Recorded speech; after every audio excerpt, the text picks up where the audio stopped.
Can you hear it? That's not the sound of an earthquake. It's the sound of the global power map shifting. But the surprise is, it's not shifting toward China or Europe. It's shifting toward Canada. Once known as America's friendly neighbor, Canada is now quietly becoming the new center of a series of international alliances, from defense, technology, and science to film and space. Countries, corporations, and some of the world's brightest minds are no longer flocking to Washington.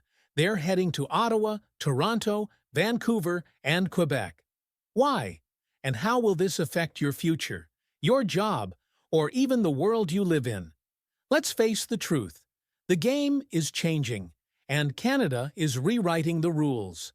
Alliance shift. There's a truth unfolding, but not everyone has noticed it in time. Defense alliances are not dissolving. They're simply moving house. And the new destination isn't an emerging superpower, but a nation once considered the polite neutral, Canada.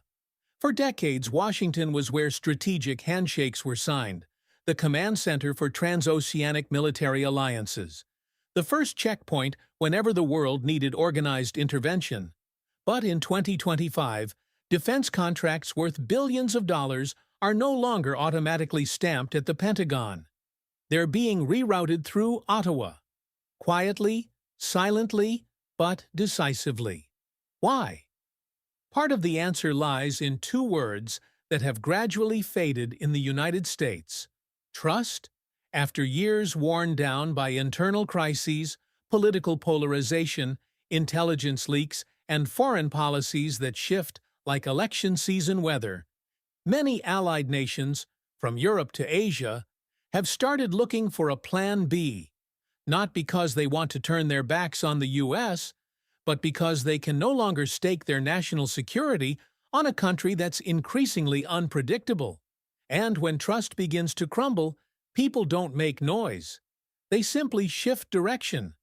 That new direction is now Canada, a country with steady defense policies that rarely change with party lines. A country less influenced by overpowered lobby groups, where international negotiations don't have to wait for an election cycle to be approved. But more importantly, Canada doesn't demand a leadership role in every treaty. They don't need a flag behind them. They just need to be trusted to hold balance. Need proof? Look at recent joint exercises between NATO countries in the North Atlantic, where just a few years ago, the U.S. was the default commander. This year, the position was handed to a joint command unit based in Halifax. That wasn't a concession. It was a test, and it worked. Meanwhile, Allied intelligence agencies, once heavily dependent on data sharing from the CIA or NSA, are now shifting focus toward defense analysis centers based in Calgary and Toronto. The reason?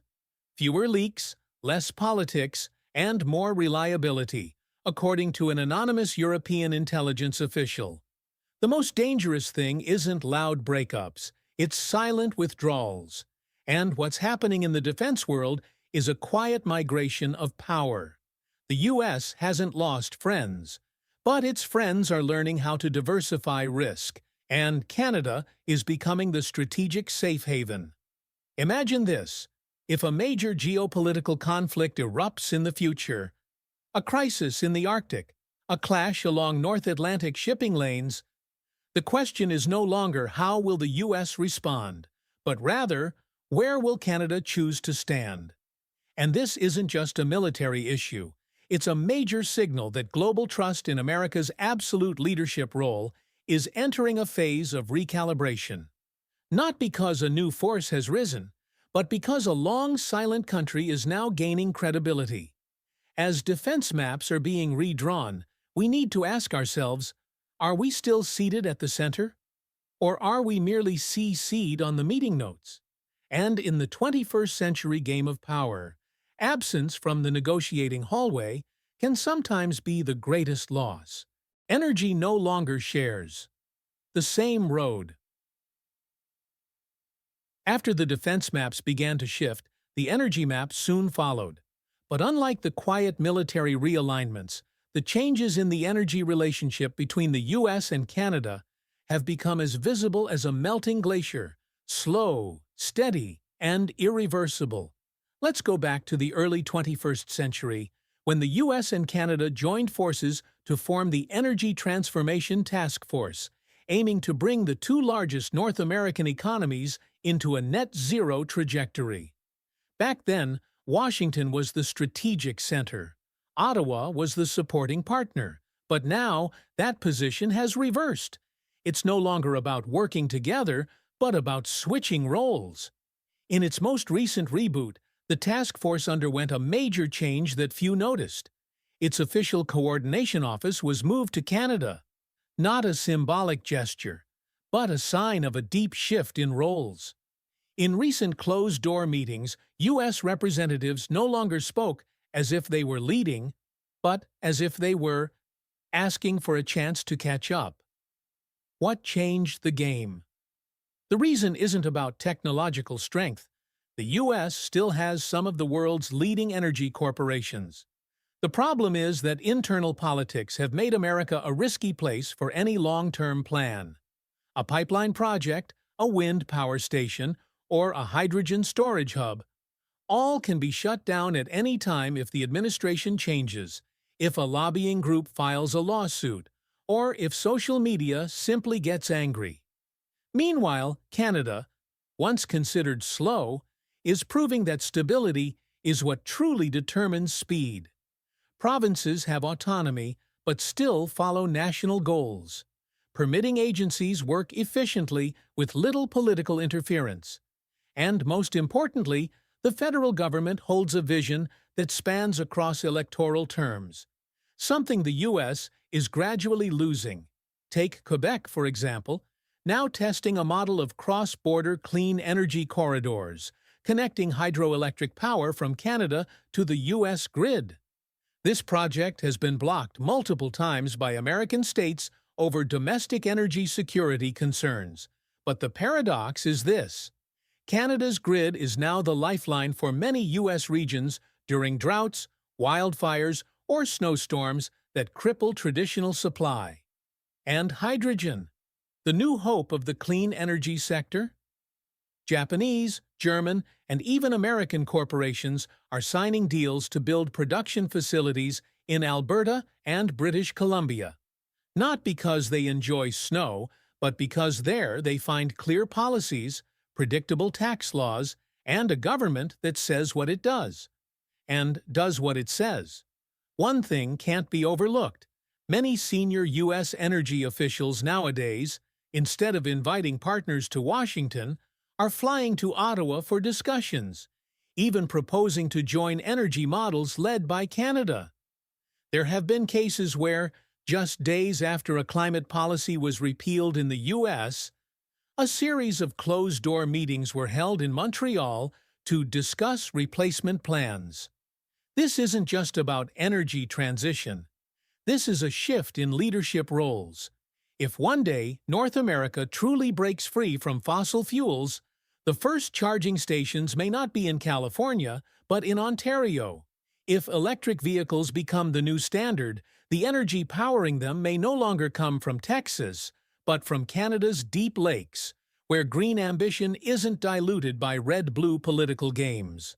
And while the U.S. is still debating its energy future by election cycles, Canada has quietly turned ideas into corridors, plants, and contracts worth billions of dollars. Because in the long game of energy transition, no one wins with promises. Only those who keep the connections and keep the trust will lead. The revolution on the frozen fields. As centers of power in defense and energy quietly shift northward, another revolution, silent but no less vital, is unfolding among the icy fields of Quebec. Not in Silicon Valley, nor in the glass towers of Washington, but right on the vast hundreds of hectares of farmland in eastern Canada, a new definition of agriculture is being rewritten, with data, algorithms, and policy willpower.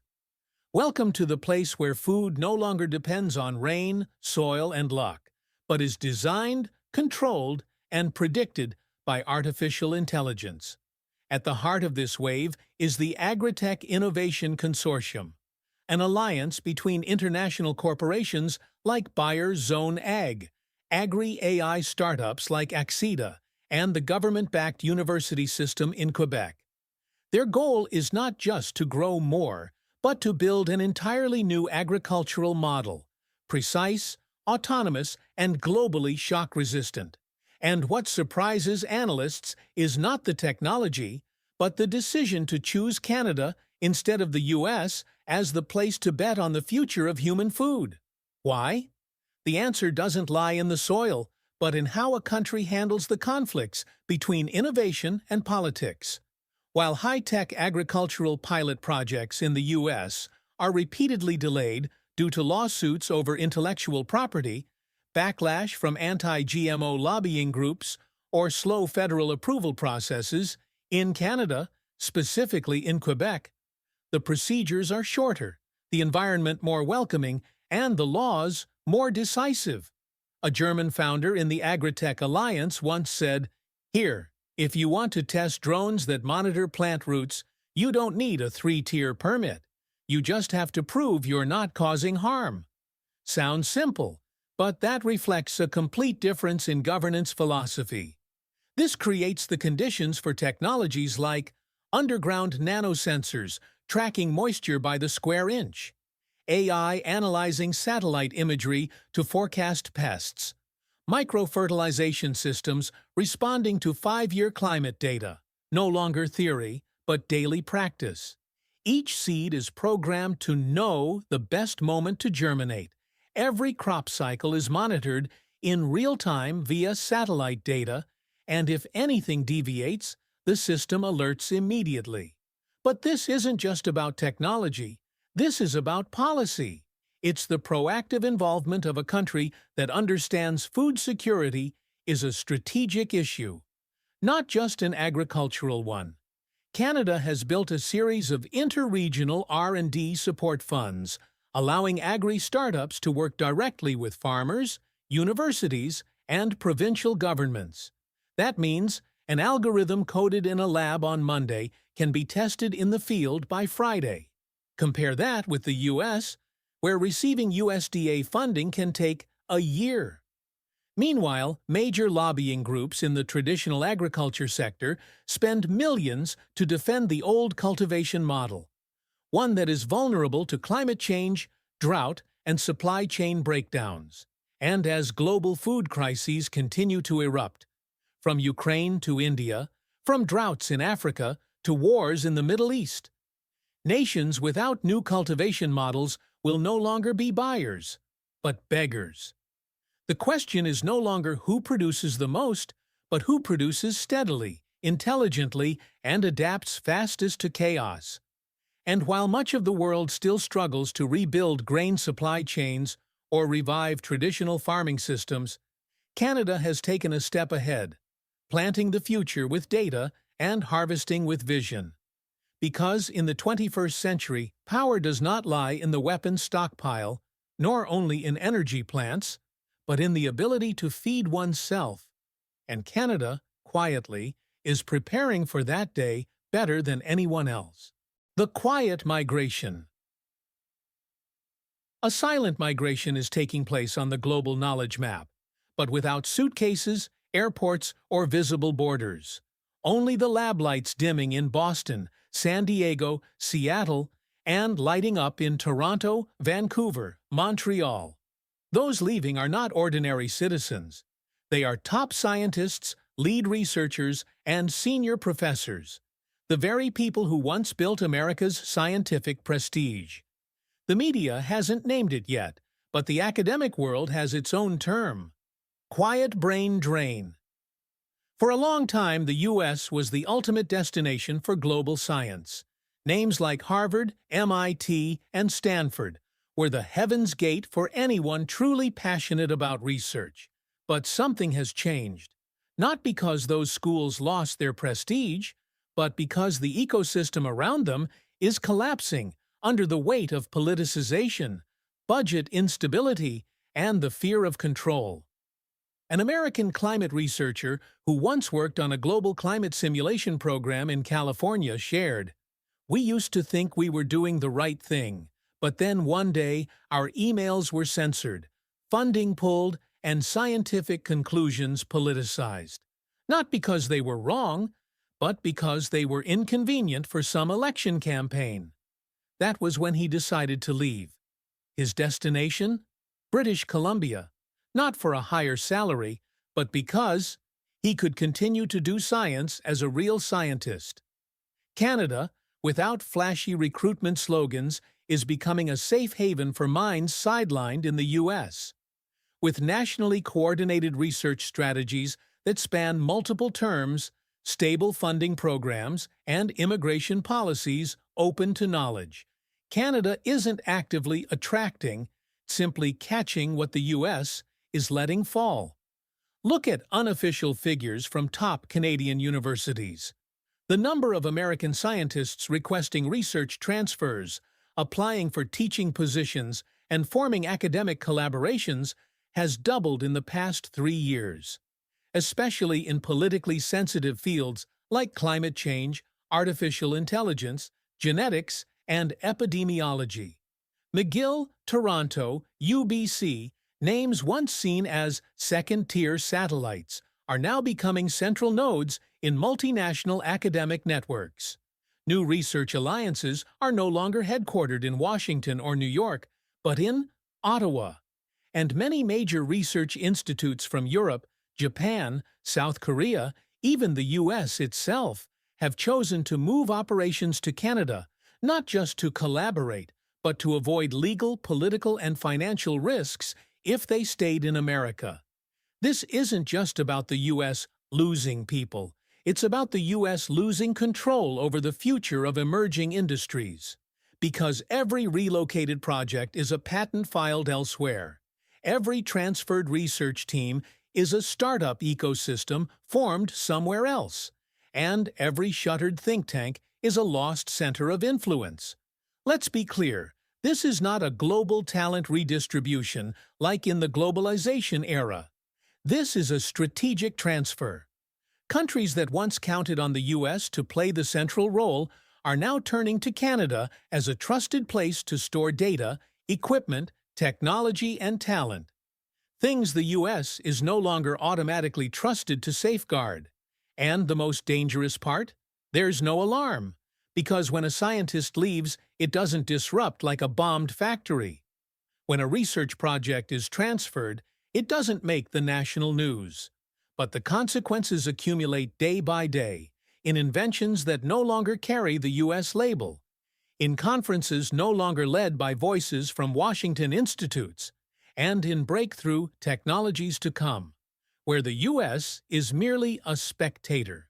Because ultimately, national strength isn't measured by the number of tanks or ballots, but by how many brilliant minds still choose to stay and build the future with you.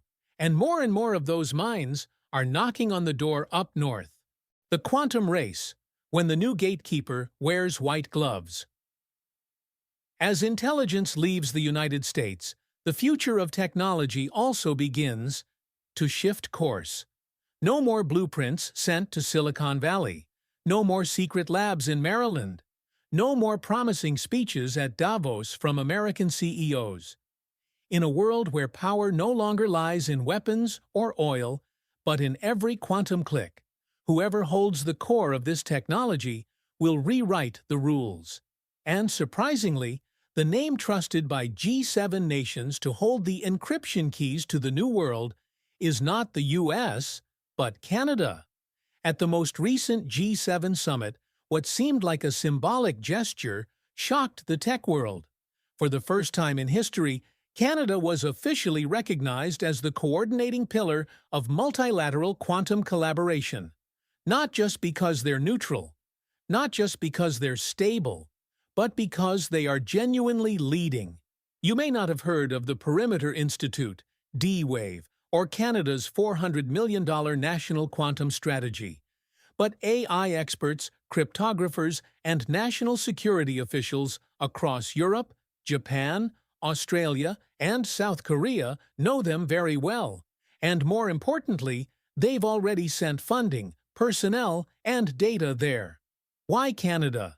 Because in a field where trust, ethics, and power control are vital, Canada offers what many superpowers can no longer guarantee: a high-tech testing environment free from political manipulation, excessive militarization, or pressure from financial markets. Quantum isn't just supercomputers. It's the ability to break every existing security system, rebuild the entire internet architecture, and usher in an era of self-interpreting AI. Not through classical logic, but through quantum probability. If electronics are guns, then quantum is the weapon that controls the digital space. And the world powers, quietly, have decided the safest place to place this Pandora's box is Canada. A secret agreement signed within the G7 framework allows several European countries to directly fund labs in Ontario and British Columbia, but in return, Canada retains the authority to oversee ethics, security, and result sharing through a consensus model. It may sound like a secondary role, but whoever censors, controls. Meanwhile, the U.S., despite still having renowned quantum names, is shooting itself in the foot. Unstable funding policies, extreme scrutiny of Asian researchers, and the over-intelligencization of every tech initiative are making many quantum scientists and international partners feel suffocated. We don't want world-changing technology to be controlled by a country that can't control itself, a German researcher said after signing a funding agreement with Waterloo's Quantum Institute. A gentle statement, but a harsh indictment of the United States. At D-Wave, the pioneering quantum computing firm based in Burnaby, British Columbia, one of the most critical collaborations on optimizing AI in military settings is being carried out, not with the U.S. Department of Defense, but with Norway's Ministry of Defense, through Canada. Canada now resembles a white-gloved gatekeeper. They don't possess overwhelming force, nor do they own the biggest tech giants, but they have what the world needs most: the ability to guarantee justice in a digital world where reality is being bent. And here's the part the U.S. should worry about most. Canada isn't doing this to replace America. They're doing it because more and more nations no longer want to hand over their future's blueprint to an unstable superpower.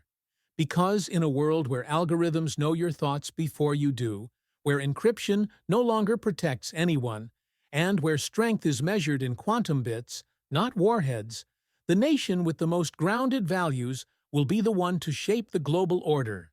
And if every signal is accurate, then that coordination center lies in a snow-covered town in Ontario, not beneath the dome of the Pentagon. Canada, the new piece in the global semiconductor map. There is a principle in the history of technology that never goes out of date. Whoever controls the supply chain controls the world. In the 20th century, oil was the lifeblood of the global economy. In the 21st century, that has changed. What flows through the veins of every system, from smartphones, electric vehicles, and national power grids to military satellites, is no longer fossil fuel, but semiconductors.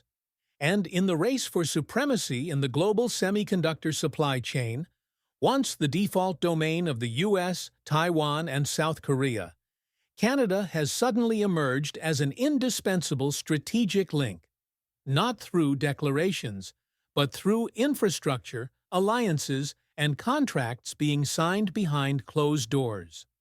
The global chip nightmare of 2021 to 2022, when the world was paralyzed due to chip shortages, was not just a temporary shock. It was a warning that the modern tech supply chain is extremely fragile, and that any nation that controls resources, factories, and distribution routes will hold enormous power, even beyond military might. Canada understood that, and they acted. In the past 2 years, a series of initiatives have launched in Ontario and Quebec.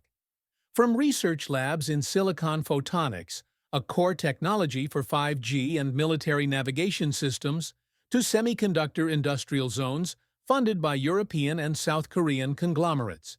The striking fact? Most of it bypasses the United States entirely. Why? Because the U.S., despite having the technology, is becoming increasingly difficult to work with. From foreign investment restrictions and strict export controls to domestic legal barriers and the risk of over-geopoliticizing everything, international partners are growing hesitant. A Dutch entrepreneur once said, "We don't want to invest in a place where every election rewrites the rule book." Canada is different. They don't carry a legacy of hegemony that makes others cautious, and more importantly, they're ready to play the role of strategic insurer for the entire West. The world is witnessing capital quietly flowing northward. Samsung opened a chip design office in Toronto. ASML, the world's sole EUV lithography supplier, is collaborating on photonic component research in Montreal. Universities like Waterloo, Polytechnique Montreal, and McMaster have become hubs for intensive microelectronics programs funded by the EU and Japan. Most notably, Canada is reclaiming a role the U.S. once held exclusively, the strategic intermediary in rare earth supplies. For decades, most rare earths used in semiconductors came from China, a risk the U.S. cannot control. But Canada possesses industrial-scale niobium, cobalt, and lithium mines. And more than that, they allow allied nations to access them under conditional agreements, without political strings attached. The result? Rare earth contracts for chip factories in Germany, South Korea, and even Texas are now being negotiated not through Washington, but through Ottawa. And if you think this is just risk diversification strategy, look at what's happening on the ground. Canada's semiconductor clusters are no longer support satellites. They are producing, exporting, and gradually claiming market share in the global value chain. One interesting detail: many American tech giants, including the likes of NVIDIA and Intel, have opened secret R&D offices in Toronto and Vancouver, not to relocate, but to maintain momentum, while domestic U.S. projects remain stalled due to bureaucracy, political disputes, or a shortage of skilled labor. This raises an uncomfortable question. Does the U.S. still truly control the semiconductor supply chain, or is it simply living off its past reputation? Because if chips determine the world's pace, then the nation that controls chips doesn't just control technology. It controls power. And right now, on that map, Canada is no longer standing on the sidelines. They're holding the blueprint. When Hollywood moves north, there are shifts that don't need a declaration. No one shuts the door. No one lowers the flag. One day, you simply realize the biggest hits on Netflix are no longer filmed in Los Angeles, but in Toronto. Those explosion scenes, chase sequences, and winter romances that seem to take place in Chicago were actually staged on the brick-lined streets of Montreal. Hollywood never announced its retreat, but Canada is quietly taking its place. Why? Not because of the weather, not because of the scenery, and certainly not because of a director's personal taste. It's about economics, stability, and something America is increasingly lacking: the ability to predict the future. In recent years, the U.S. entertainment industry has been hit with heavy shocks, from prolonged strikes by writers and actors to skyrocketing production costs and conflicts between traditional distribution models and streaming platforms. Meanwhile, tax policies and industry incentives in states like California or Georgia have become unreliable.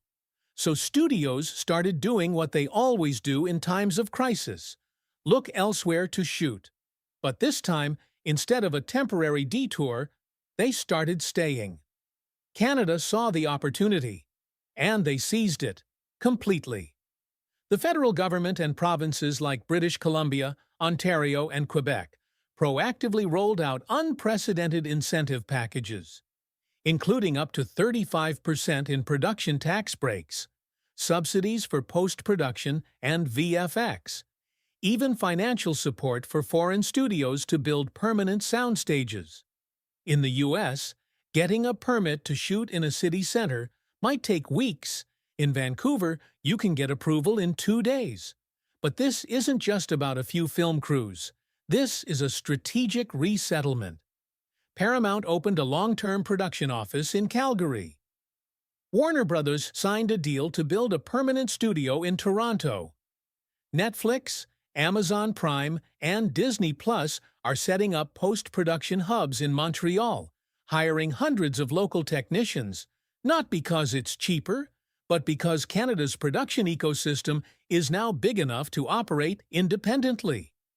Canadian universities and technical colleges also quickly adapted, launching training programs in filmmaking, VFX, and digital technology, working directly with studios to place students on real sets from year one.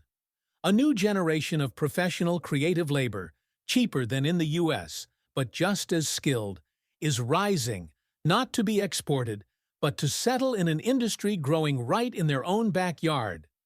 And most importantly, Canada doesn't interfere with content. While U.S. studios are constantly pulled between public opinion, cultural politics, and cancel culture, which has indefinitely shelved many projects, Canada has become neutral ground, a place where you can tell a story without getting squeezed between ideological battle lines. An Oscar-winning director once said, "When I shoot in Canada, I feel like I'm making art, not a campaign." And that's exactly why studios no longer see Canada as Plan B. It's Plan A. In 2024 alone, Canada's entertainment industry attracted over 4 billion Canadian dollars in direct foreign investment, much of it from projects originally planned for Hollywood. That number doesn't just represent money. It signals a shift in the center of global creative gravity. Imagine a day when the movies you watch, from action blockbusters to Oscar-winning dramas, are all produced, processed, and finished in Canada. When the names of executive producers no longer read Los Angeles, but Vancouver. When major film festivals start adding permanent stops in Toronto, not for formality, but because that's where the studios now live. Because in a post-streaming, post-pandemic, post-strike world, the country that helps the entertainment industry breathe becomes the new heart of global culture. And that heart seems to be beating louder up north.